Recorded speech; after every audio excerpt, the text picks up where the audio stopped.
Good Tuesday, friends. Hopefully you had a great Memorial Day weekend and you're back and ready to get to work.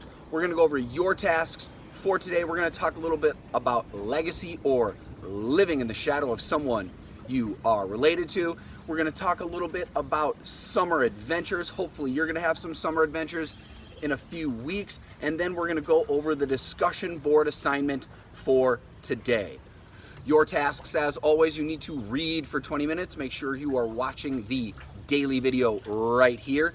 You are reading chapters 8 and 9 today and commenting on a discussion board. You need to make one prediction about the book and then write 3 comments on other people's predictions. We will also introduce a Freak the Mighty extra credit assignment, and that is going to be due on Friday. You can take a look at that on Schoology. All right, my tiny dancers, enough playing around. Let's jump into it.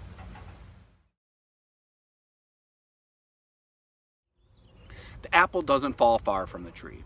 Many of you have probably heard that idiom, and it is common sayings like that that put our guy Max in a tough spot. Not only is he being judged by his outward appearance, but also by the actions of his family. Max's dad hung out with bad people and did bad things. Therefore, Max will do bad things. This can happen to any one of us. Maybe your older sister is a grade A class clown, so your teachers expect the same out of you and give you a hard time about it. Maybe your older brother is a whiz and all your teachers think you should be a genius, but you're not. And even though you're not stupid, you feel like a courtroom jester by comparison. Max feels that pressure too, and doesn't know whether to be himself and do what is right, or just be the person everyone assumes him to be. Have you ever wondered who you really are? Are you the person you really want to be, or are you the person people assume that you are? Think about it, kid. Yeah! Summer adventures. Max and Kevin have been freed from the shackles of education and are adventuring about the city. They walk for miles and miles, having a great time just being themselves. You guys have an interesting summer ahead. For decades, suburban kids' summers have been scheduled for soccer, baseball, swimming, dance, circus training, this, that, and the other. Parents are shuttling kids here, shuttling kids there. Summer break isn't a break at all. It's been turned into another shackle to keep your hands and minds busy until another school year rolls around. This summer will be different. This summer could be the most epic summer adventure of your young lives. Without rigid schedules, you will have the flexibility to do anything you want. You want to learn to juggle? Take a Tuesday afternoon and do it.